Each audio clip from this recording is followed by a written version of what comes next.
Yang menginginkan Yesus mati di atas kayu salib untuk menebus dosa manusia ini siapa? Apakah tentara Romawi yang nyalib Yesus? Iya. Sepertinya bukan, karena dia disuruh oleh gubernur. Bisikan iblis.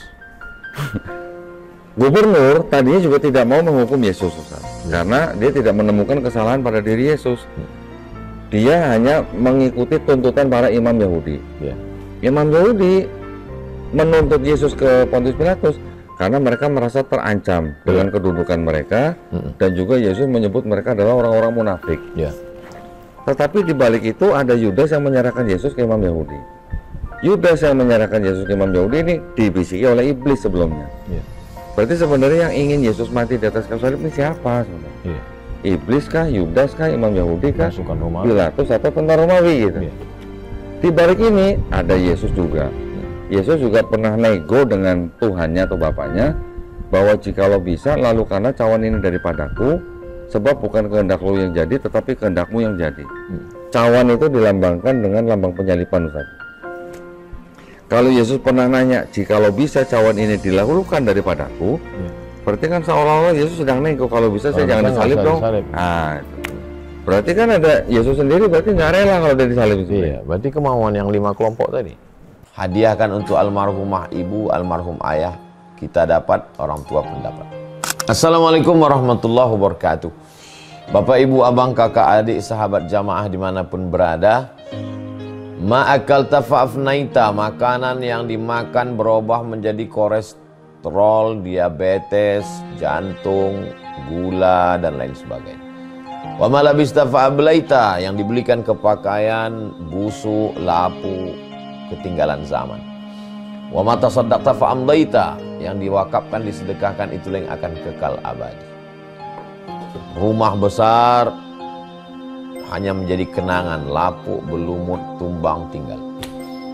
Ada kelas yang dipakai para penghafal Quran, itulah yang kekal abadi, mengalir pahalanya untuk kita. Hadiahkan untuk almarhumah ibu, almarhum ayah, kita dapat, orang tua pun dapat. Satu lantainya 4 kelas, totalnya 16 kelas, tempat santri belajar. Yang sekarang santri belajar di asrama. Asrama bisa dibuat kelas, tapi nanti pindahkan ke kelas semua. Mari kita support pembangunan, kirimkan semen, batu bata, kerikil, pasir, besi, dan lainnya. Berkah selalu, barakallahu fikum. Wassalamualaikum warahmatullahi wabarakatuh.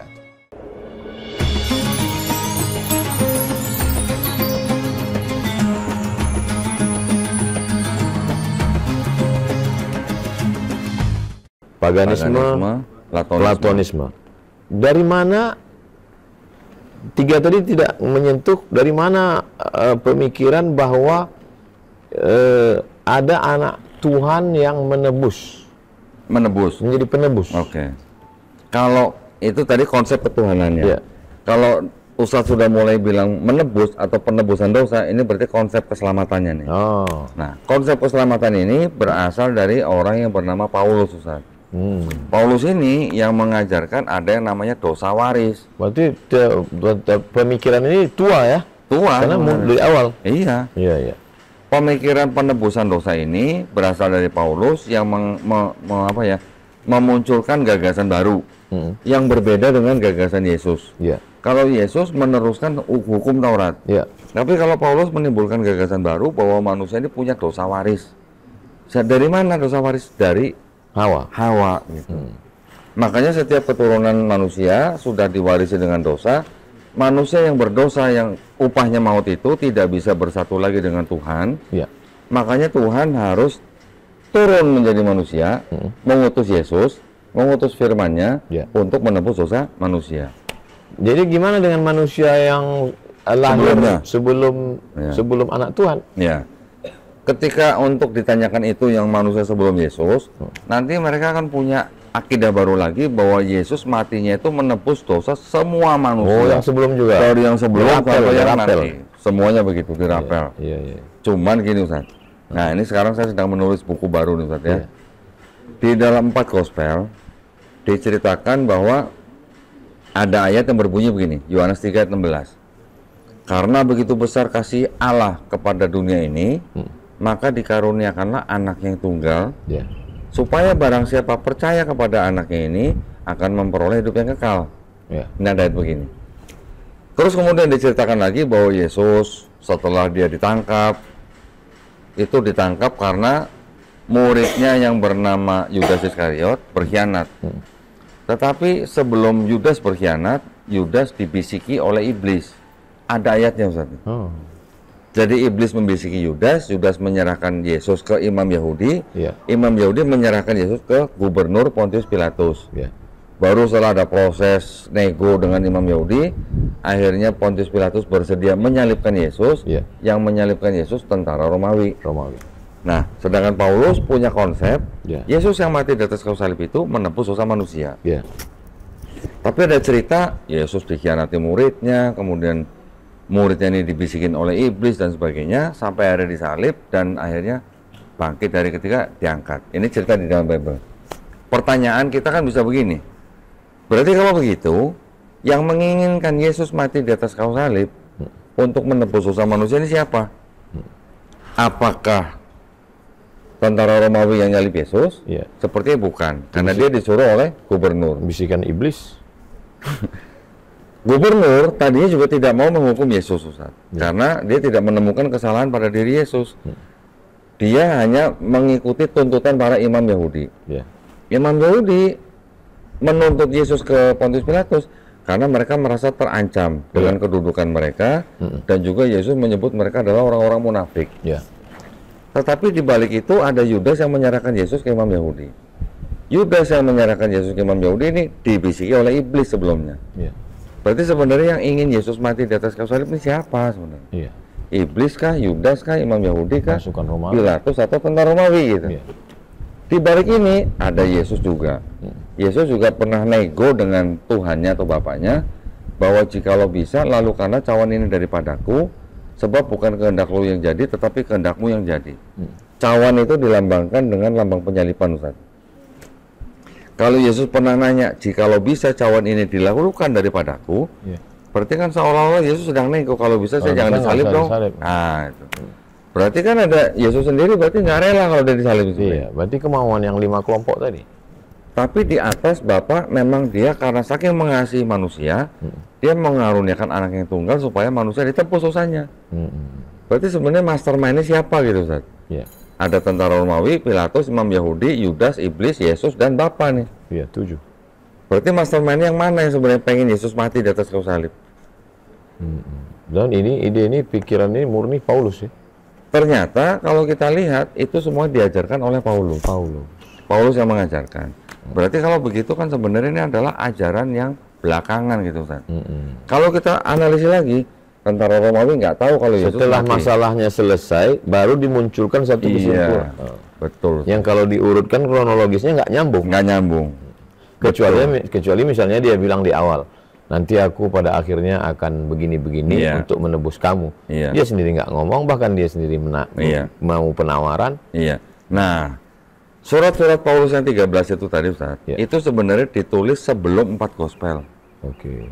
Oh, lebih dulu surat. Lebih dulu surat Paulus. Oh. Surat Paulus itu ditulis kira-kira tahun 48 Masehi sampai 65 Masehi. Markus yang dari gospel itu baru ditulis paling awal tahun 65 Masehi. Iya. Berarti ini Paulus dulu nih yang nulis ini. Di dalam surat-surat Paulus Berarti Matius, Markus, Lukas, Yohanes ada hubungan dengan Paulus? nggak ada, nggak ada juga. Jadi Paulus yang menulis lebih dulu tidak pernah bercerita tentang bagaimana Yesus disalib. Tidak pernah bercerita ada orang yang sudah mati bangkit ketika Yesus bangkit. Karena dia sendiri belum ikut. Iya, tidak pernah cerita bagaimana Yesus lahir. Iya. Tidak pernah cerita bagaimana Yesus melayani. Iya. Tidak pernah bercerita bagaimana Yesus ditangkap. Iya. Jadi Paulus tidak pernah nyebut Matius, Markus, Lukas, Yohanes. Iya. Jadi ini seolah sebenarnya adalah tulisan yang benar-benar baru, Iya. tetapi kemudian diikuti dengan 4 gospel yang menceritakan kehidupan Yesus dari lahir sampai matinya. Jadi ini sebuah pantesan aja Paulus tidak pernah menyebut cerita di dalam Matius, Markus, Lukas, Yohanes karena memang itu sebenarnya adalah sebuah karya dari Paulus sendiri. Iya. sejarah, budaya, cipta, karya manusia, Helenisme, Platonisme, paganisme, Paulus campur semua, akhirnya jadilah satu yang fix, final. Betul. Lalu barang yang final ini toh pada akhirnya pecah juga. Menjadi Ortodok, menjadi Katolik, menjadi Protestan. Gimana cerita Ortodok dengan Katolik? Nah, ketika di abad keempat yang tadi saya cerita ada konsili Kalsedon, Ustaz, itu gereja itu disebut dengan gereja patriarki. Mempunyai 5 kota pusatnya mereka, yaitu di Roma, Alexandria, Yerusalem, Antiok, dan Konstantinopel. Ketika mereka sudah menjalankan gereja patriarki ini, barulah di tahun 1054 mereka pecah. Karena apa? Karena masalah manajemen pemimpin gereja. Kemudian masalah akidah juga ada perbedaan. Kalau orang Ortodok bilang Roh Kudus itu berasal dari Bapa saja. Roh Kudus berasal dari Bapa saja. Kalau Katolik bilang Roh Kudus itu berasal dari Bapa dan Anak gitu. Nah, ini masalah akidah lagi kan. Gara-gara itu mereka pecah tahun 1054. Katolik melanjutkan tradisi sebagai gereja barat di bawahnya banyak mereka. Juga ikhtilafnya. Banyak. Di bawahnya mereka membawahi gereja-gereja Latin. Kalau yang Ortodok membawahi gereja-gereja Timur. Tahun 1054. Kemudian tahun 1516 yang tadi mungkin saya cerita di masjid bahwa ada seorang juga petinggi gereja mereka sendiri Katolik, Martin Luther, memprotes gereja sendiri karena buat dia pengampunan dosa itu urusan pribadi antara manusia dan Tuhan. Nggak perlu pakai surat tidak perlu surat sertifikat gitu lah. Nah, timbullah Kristen Protestan di abad 16. Setelah itu yang Protestan diprotes lagi orang-orang yang di dalamnya. Setelah mereka menjadi lebih banyak orang-orang tidak setuju pemikirannya, pecah lagi di bawahnya. Ada aliran Lutheran, ada aliran Anglikan, ada aliran Calvinis, ada aliran Baptis, ada aliran Metodis dan sebagainya. Pecah. Justru yang di bawah Protestan ini yang jauh lebih banyak sekarang. Banyak lagi. Sampai ada karismatik dan sebagainya. Yang paling banyak pecahnya justru yang di Protestan. Karena setiap orang bisa berijtihad ya. Iya, ketika mereka punya pemikiran agama sendiri, mereka menonjolkan suatu hal yang unik buat mereka, udah keluar jadi aliran baru. Kondondi kan pernah di dalam. Beda sama orang sekedar belajar kan. Apa yang paling sulit difahami? Yang paling umum ya Ustaz ya, yang paling sulit dipahami ya itu cuma Trinitas sebenarnya. Memahami Trinitas.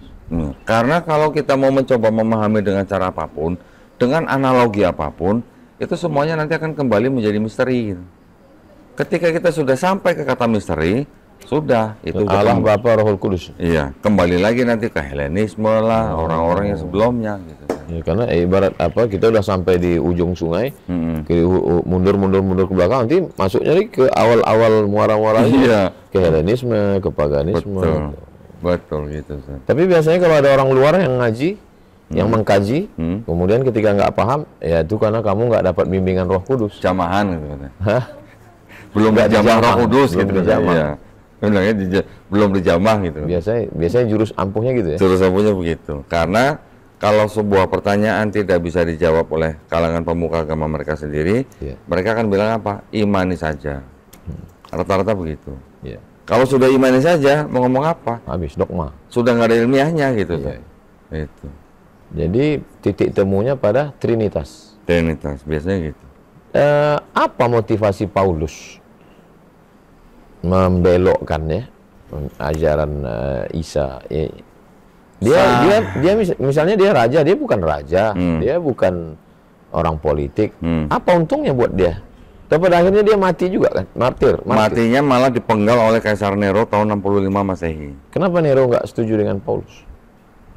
Kalau Kaisar Romawi kan suka-suka dia Ustaz ya. Pancung, apa dikit penggal gitu. Karena waktu itu dianggap bahwa Paulus yang membuat orang yang melawan Kekaisaran Romawi. Berbahaya bagi kekuasaan politik. Begitu ada berbahaya dikit, pancung atau penggal gitu. Tapi kalau ditanya perbedaan ajaran antara Paulus dan Yesus, ini sebenarnya adalah perbedaannya ada di konsep keselamatannya, Ustaz. Konsep keselamatan? Keselamatan, yang tadi ada dosa waris itu.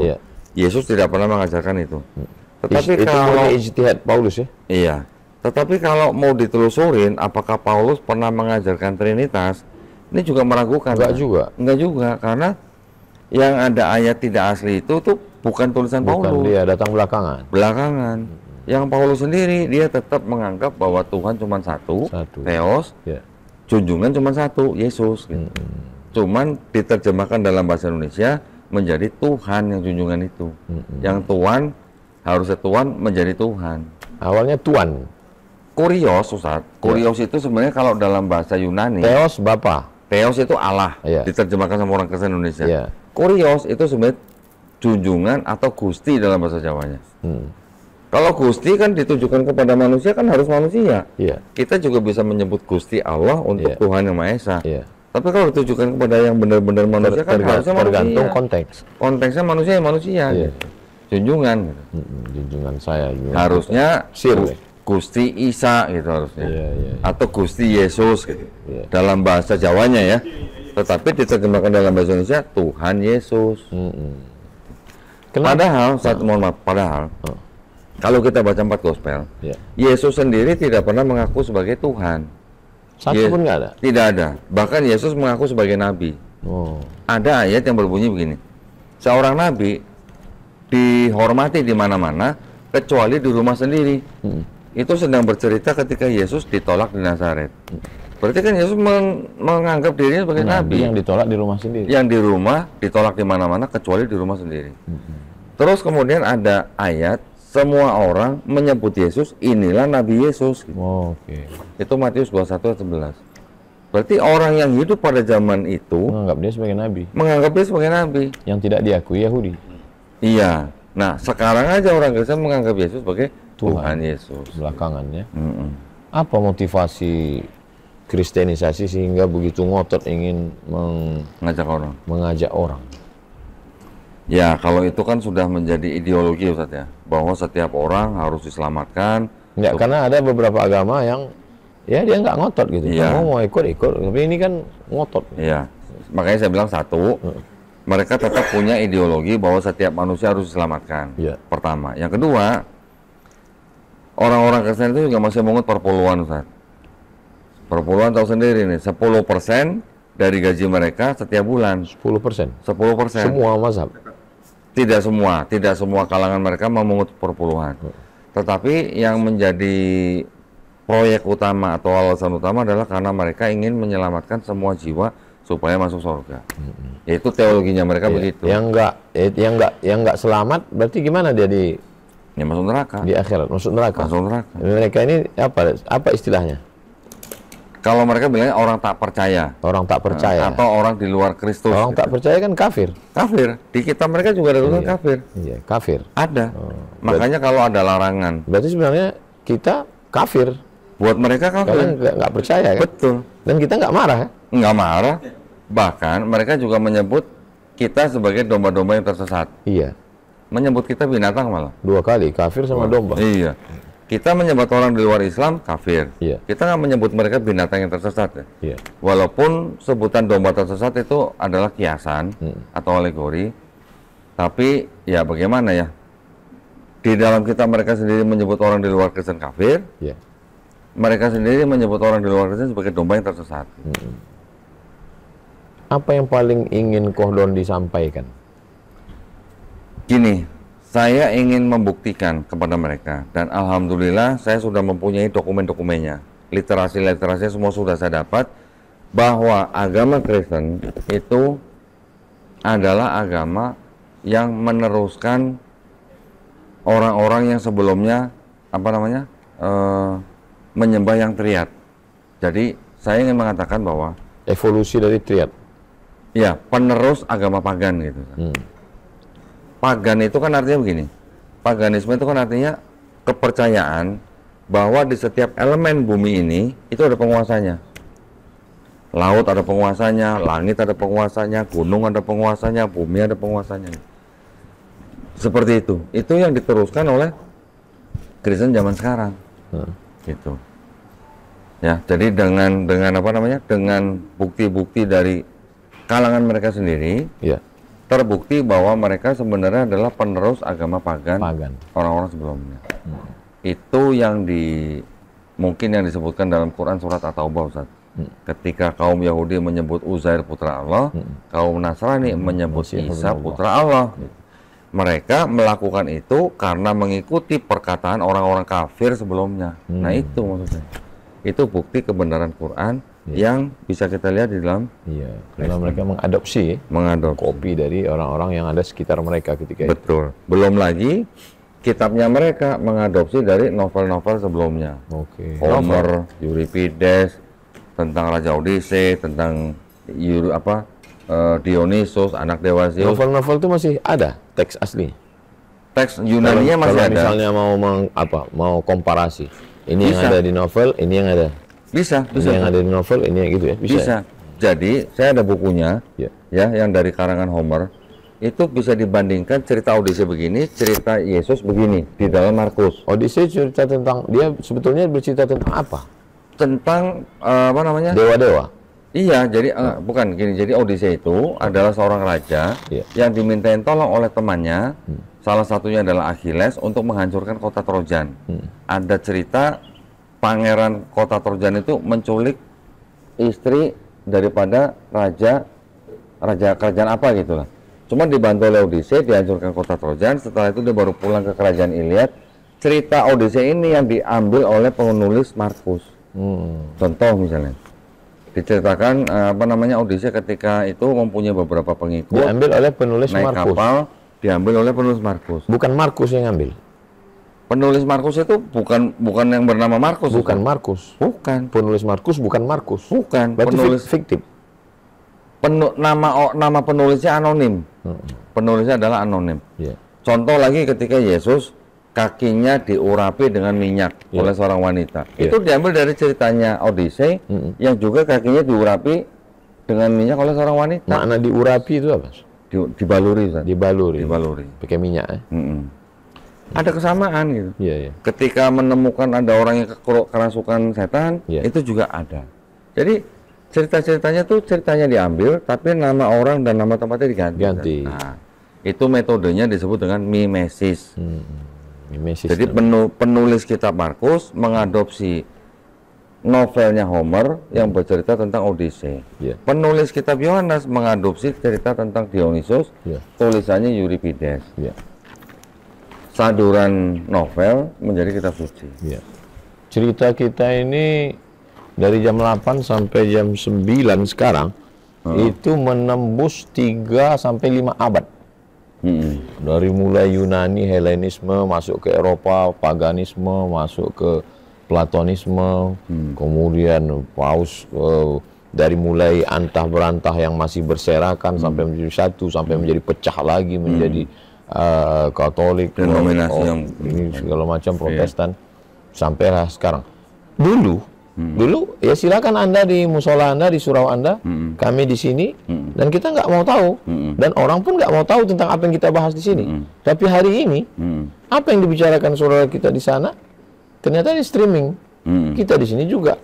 Akhirnya mau nggak mau, suka nggak suka, anak kita, adik kita, dia akan nonton, dan tetangga kita juga, karena kita sudah tinggal di kampung yang sangat kecil yang semua terdengar. Apa yang mesti disiapkan seorang muslim? Yang paling utama disiapkan seorang muslim tentu saja iman dan akidahnya dulu, Ustaz. Untuk menjaga itu berarti kan kita harus punya pengetahuan tentang agama mereka. Kenapa kok kita khusus membahas agama Kristen? Karena agama Kristen dan agama Islam ini sebenarnya agama misi dua-duanya. Misi ini. Perintahnya di dalam Kristen apa? Karena itu pergilah, jadikanlah semua bangsa muridku, baptislah mereka dalam nama Bapa dan Putra dan Roh Kudus. Perintahnya begitu, Matius 28 dan 19. Walaupun ayat itu juga tidak asli, Ustaz. Semalam saya nggak minta tolong Ustaz bacain. Nanti ada yang nanya perasaan lagi. Islam juga agama misi, agama yang diperintahkan kepada kita untuk menyampaikan walaupun hanya satu ayat. Tetapi kan ada bedanya. Kalau di Islam kita saya potong. Itu kenapa terjadi clash? Karena masing-masing dua-duanya misi. Iya. Tetapi kan di Islam kita mengenal la ikraha fiddin. Kita juga mengenal lakum dinukum waliyadin. Kalau mereka kan baptis lah. Baptis lah. Kalau belum dibaptis kan berarti belum selesai urusannya, Ustaz. Iya. Nah itu maksud bedanya di situ. Jadi mereka memang sangat gencar melakukan proses kristenisasi. Tapi kalau kita ngerti, paham, ketika datang orang misalnya, aku mau baptis kau, aku udah mandi wajib, kan? Karena kita udah paham, kan? Iya. Ya, lebih sering aku mandi lagi, gitu kan? Betul.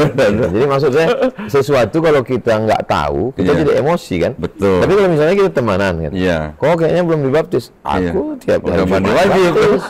Pengantin baru lebih sering baptis, gitu, kan? Jadi sesuatu itu nyantai aja, nggak perlu emosi. Betul. Lalu saya paham kuncinya kenapa Kohdondi nggak emosi, karena dia punya banyak peluru. Betul. Karena kita tahu dalemannya mereka, dalemannya mereka mengadopsi dari mana. Jadi itu semua sudah tahu. Nyantai aja. Nyantai. Iya. Gitu, Ustaz. Jadi pentingnya anak-anak kita baca, ngerti, paham. Betul. Yang baca buku Kohdondi, insya Allah dicetak. Yang nggak baca, malas baca, tinggal tonton Kohdondi Tan, subscribe, like, share, and comment. Iya.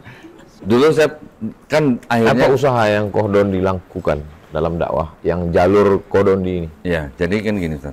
Ketika kita melakukan melakukan tugas dengan cara berdebat dengan para pemuka agama mereka, kan kita berharap itu ada nilai edukasi yang bisa ditonton oleh umat Islam dan kalangan mereka. Setelah kita melakukan itu, kira-kira setahun belakangan ini, itu sekarang jadi banyak orang yang pengen datang ke tempat kita, Ustaz. Datang ke studio Garda Mualaf Indonesia. Garda Mualaf Indonesia, alamatnya di Jakarta Timur. Jakarta Timur. Ketika mereka datang, yang kalangan Kristen itu mereka penasaran dengan apa yang kita perdebatkan gitu. Ya, sampai pendeta kemarin datang, ya. Betul. Jadi mereka sampai bingung kenapa kok Kohdondi bisa punya bukti-bukti yang sebanyak itu gitu. Bukunya kok ada, ya. Iya. Jadi mereka datang menanyakan agama mereka sendiri. Itu banyak kejadian yang lucu gitu, Ustaz. Lucunya begini.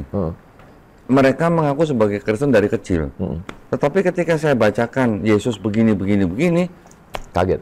Mereka kaget. Iya. Oh iya juga ya. Kenapa mereka ternyata baru tahu orang Islam itu yang dilakukan Yesus dalam kitab mereka gitu. Iya.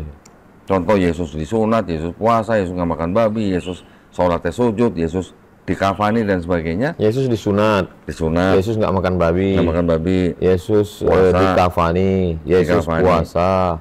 Sholatnya sujud. Akikah. Iya. Baptis. Iya. Berarti Muslim harus. Nah, maksud saya gini, Ustaz. Iya.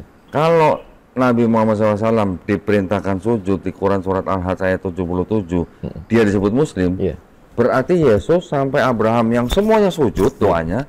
Berarti Muslim juga, bukan? Iya. Maksud saya gitu. Sama semua, linier. Iya. Kok ini tiba-tiba belok? Nah, itu dia. Iya. Itu dia maksud saya. Jadi, ketika ada tamu yang menanyakan begitu, yang saya tanya, kamu mengikut Yesus atau kamu pengikut Paulus? Oh. Saya bisa tunjukin ayat-ayatnya. Kami Muslim nih. Kami yang mengikuti Yesus. Tapi di tempat kita ada juga yang gitu. Ikut Nabi Muhammad apa ikut Imam Asy'ari gitu. Itu Ustaz Al-Nam. Oh gitu ya.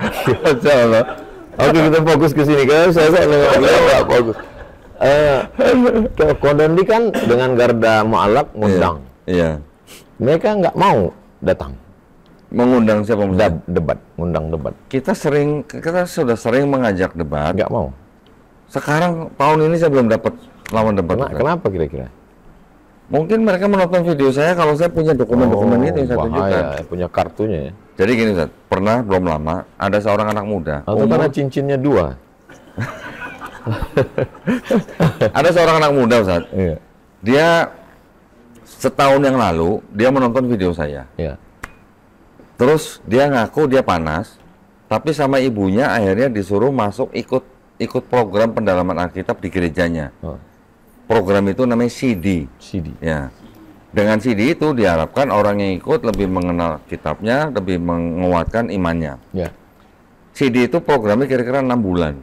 Setelah selesai 6 bulan, dikatakan bahwa dia bisa bertanya apa saja dengan pendetanya. Tapi ketika dia bertanya, dia merasa bilang apa? Nggak nyambung. Pendetanya jawabannya kurang memuaskan gitu. Okay. Setelah selesai CD, si anak ini malah datang ke tempat saya, Ustaz. Berarti dia nonton? Nonton. Iya. Saya tanya, kamu gimana tahu kita? Saya udah nonton Om Dondi udah dari tahun lalu gitu. Terus waktu kamu pertama nonton saya gimana? HP saya banting gitu. Oh, marah ya. Jadi dia nonton di handphone, HP-nya dia dibanting. Tetapi setelah dia selesai CD, malah dia langsung ke tempat saya, dia bertanya apa yang dia tanyakan ke pendeta, dan pendeta kamu jawab. Setelah saya jawab dengan kitab mereka sendiri, ketemu. Anak itu akhirnya masuk Islam, dan berani ditanyakan di YouTube. Padahal orang tuanya polisi, Ustaz. Allah. Ketika videonya tayang, orang tuanya juga ikut komen. Tapi ya, saya juga nggak ngerti ya, artinya anak ini berani gitu ya. Setelah pendetanya ngelihat anak ini masuk Islam di tempat saya, pendetanya baru marah sama anak itu. Kenapa kamu nggak nanya saya? Anak itu bilang, saya udah nanya. Kenapa Pak Pendeta nggak jawab saya? Lebih mantap ini. Nah, terus setelah itu, pendetanya marah-marah. Saya bilang, kalau gitu ajakin aja pendeta ketemu saya. Katanya pendeta tuh mau, katanya. Mau. Ya sudah, minta surat. Saya kirim surat. Tapi setelah saya kirim surat tantangan debat, 2 minggu nggak ada jawaban. Sampai sekarang nggak ada jawaban. Nah, jadi ya kita juga nggak mau maksa kan Ustaz ya. Seorang pendeta di NTT namanya pendeta Mel Atok. Video saya malah diputar di gereja dia. Terus dia juga menanggapi, maksudnya supaya apa, jemaat dia tahu bahwa omongan saya salah menurut iman mereka. Kemudian kita ada apa, saling reaction di video. Kemudian akhirnya saya tantang dia debat. Dia bilang saya sibuk, saya punya waktu nanti bulan Juni tahun 2025. Oke, saya tunggu. Juli kita hubungin, dia memberikan tanggal. Oke, 29 Agustus kita debat. 29 Agustus karena kita menjanjikan kita yang membayari semua, fasilitasi semua. Saya kirimlah draft surat perjanjian dong. Kalau dia nggak datang, saya udah bayar hotel, siapa yang rugi kan? Ketika dikasih draft perjanjian, akhirnya dia malah mundur. Mundur. Nggak jadi debat katanya, nggak boleh sama Dewan Gereja. Oh, kan? Dilarang. Ya sudah kan kita nggak boleh paksa Ustaz ya? Nggak boleh. Nggak boleh. La ikraha fil debat. Kalau mereka nggak berani, kita paksa kan takutnya kenapa-napa gitu. Iya, ada apa-apa, jantungan.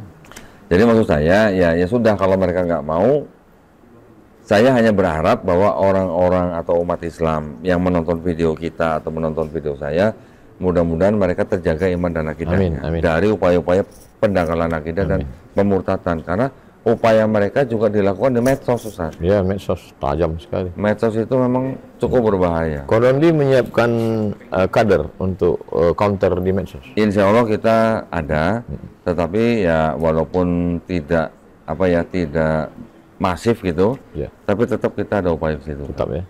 Kemudian yang saudara-saudara kita yang udah masuk Islam dibimbing di Garda malam. Ada kajian khusus untuk malam. Iya, jadi setiap 2 bulan sekali kita undang mereka untuk ada kajian khusus. Nomor handphone yang bisa dihubungi? 0896 30 300 300 30 300 300. Ya, namanya Melisa. Tetapi setiap orang yang masuk Islam di tempat kita, Ustaz, itu mereka akan kita kirimi guru privat ke rumah masing-masing. Allahu Akbar. Setiap minggu 2 kali. Ya, 1 kali 90 menit. Mereka harus belajar sholat, belajar Iqra sampai bisa baca Quran. Masya Allah. Dan mereka tidak ada yang perlu dibayar. Bahkan yang belum sunat kita sunatin gratis. Yang belum nikah kita nikahin gratis. Kalau mau nikah. Kalau ada calonnya ya. Kita jadi kerjasama dengan salah satu pesantren dekat kita yang bisa menikahkan. Kita juga bekerjasama dengan klinik yang bisa menyunatkan. Kita kerjasama dengan lembaga yang menyediakan guru-guru Iqra. Setelah Kodondi menjadi Muslim, apa yang Kodondi rasa berat? Berat? Berat apa ya? Kalau berat kan istiqomah ya Ustaz. Istiqomah. Kalau yang ringan kan istirahat ya Ustaz. Istirahat. Istiqomah berat ya? Ya, jadi kita menjaga istiqomah itu kalau kita dengan ketulusan, jadi ringan. Jadi ringan. Kalau dengan obatnya tulus. Tulus. Kemudian melihat saudara Muslim setelah masuk Islam, ada rasa dalam hati, kok gini ya gitu. Apa hal yang kok gini, supaya kami, saya mengatakan kami, supaya memperbaiki diri. Mana tahu ada saudara kita yang baru masuk Islam, setelah masuk Islam dia ngelihat kok gini ya gitu. Ada juga yang begitu Ustaz ya. Tapi kalau saya tidak mau terlarut dalam perbedaan-perbedaan yang ada dalam umat Islam. Saya yakin itu lebih cocok ditangani oleh ahlinya seperti Tuan Guru Ustaz Abdul Somad. Tapi kalau yang saya prihatin itu adalah tentang bagaimana orang-orang Islam yang sekarang masih memandang kitabnya orang Yahudi dan orang Kristen itu sebagai Taurat dan Injil yang dimaksud Quran. Oh, ini Taurat yang dibawa Musa, Nabi Musa, ini Injil yang dibawa Nabi Isa. Itu fatal ya? Itu fatal. Makanya itu yang pertama tadi kita buka awal. Betul. Kama gospel. Betul. Jadi terutama saya tidak mau umat Islam menganggap bahwa kitabnya orang Yahudi itu adalah Taurat yang dimaksud Quran, atau kitabnya orang Kristen itu adalah Injil yang dimaksud Quran. Ya, tepat sekali. Karena kalau begitu, nanti orang akan bawa, kamu percaya kepada Nabi Musa? Ya. Nabi Musa bawa apa? Bawa Taurat. Betul. Percaya Nabi Isa? Iya. Nabi Isa bawa Injil. Ini Taurat, ini Injil. Kamu sih suruh percaya sama ini kan? Betul. Itu yang dilakukan oleh kalangan mereka dengan menyebutkan bahwa di dalam Islam ada yang namanya Islamic dilemma. Nah, di Quran menyebutkan Taurat dan Injil. Tetapi kalian kenapa tidak mempercayai kitab kami? Gitu katanya. Apalagi ditambah yang aliran-aliran baru pakaiannya pakai hijab, kaligrafinya ya abana, pakai bahasa Arab. Doa Bapa kami pakai bahasa Arab. Sholat. Betul. Jadi itu yang saya concern, supaya umat Islam sadar bahwa yang dimaksud Taurat dan Injil itu bukan itu. Ini adalah kompilasi dari tulisan, dari novel, dari budaya, saduran, sisipan, susupan. Kira-kira gitulah. Ada yang ingin Koh Doni sampaikan? Yang ingin saya sampaikan adalah mudah-mudahan kita semuanya bisa menjaga iman dan akidah kita, ya, supaya kita semuanya dilindungi dan dirahmati Allah Subhanahu wa taala. Dan saya sangat terkesan dengan ayat Quran, Robana amana bima angsalta watabana rasulah faktubna ma'asyahidin. Itu sebenarnya adalah pernyataan daripada Hawariyun ya.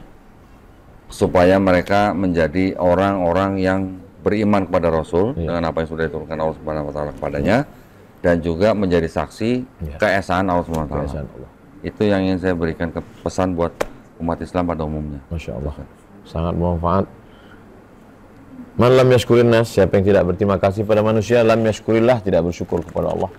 Hanya Allah yang dapat membalas budi baik Koh Dondi beserta istri, beserta keluarga, tim yang datang jauh-jauh dari Jakarta ke Pekanbaru. Enggak jauh, cuma 1 jam 20 menit. Bagi orang Sumatera ini jauh sekali. Orang kalau udah nyebut di mana Sumatera, nah, jadi mau datang kemari, Masya Allah. Yang pernah datang pun juga kalau ditanya gimana Riau, panas sekali. Panas. Makanya kita pakai jaket untuk menunjukkan bahwa tidak panas. Saya aja pakai jaket. Karena pagi-pagi sudah. Jazakumullah khairal jazaa. Semoga Koh Dondi sehat walafiat. Amin. Ilmunya bermanfaat, buku-bukunya jadi cepat. Kemudian lembaga Garda Mu'alaf bisa mengayomi, melindungi, mendidik, menyelamatkan umat ini, insyaallah. Al-Hazih ini untuk niat yang baik ini. Al-Fatihah. A'udzubillahi minasyaitonir rajim. Bismillahirrahmanirrahim. Bismillahirrahmanirrahim. Alhamdulillahirabbil alamin arrahmanir rahim maliki yaumiddin. Iyyaka na'budu wa iyyaka nasta'in. Shiratal mustaqim. Shiratal ladzina an'amta 'alaihim ghairil maghdubi 'alaihim waladdallin. Amin. Allahumma shalli 'ala sayyidina Muhammad wa 'ala ali sayyidina Muhammad. Ya Rabbi bil Mustafa balligh maqasidana. Waghfir lana ma madha ya wasi'al karam ya qadiyal hajat ya rafi'al darajat. Ya muqallibal qulub, tsabbit qulubana ala dinik wa ala ta'atik. Wa sallallahu ala sayyidina Muhammad wa ala alihi wasallam. Walhamdulillahirabbil alamin. Terima kasih Bapak Ibu, Abang, Kakak, Adik, sahabat jamaah dimanapun berada. Ngaji terus, ngaji ikhlas, ngaji sabar, ngaji tawakal, bagus. Ngaji fikih, sholat, zakat, puasa, taharah, haji, bagus. Tapi jangan lupa ngaji juga tentang akidah yang kuat, dan siapkan benteng ketika diserang orang lain dengan ikuti kajian-kajian guru kita Koh Dondi Tan di channel Koh Dondi Tan. Jangan lupa subscribe, like, share, and comment. Barakallahu fikum. Wassalamualaikum warahmatullahi wabarakatuh. Waalaikumsalam warahmatullahi wabarakatuh. Masya Allah. Alhamdulillah. Terima kasih banyak.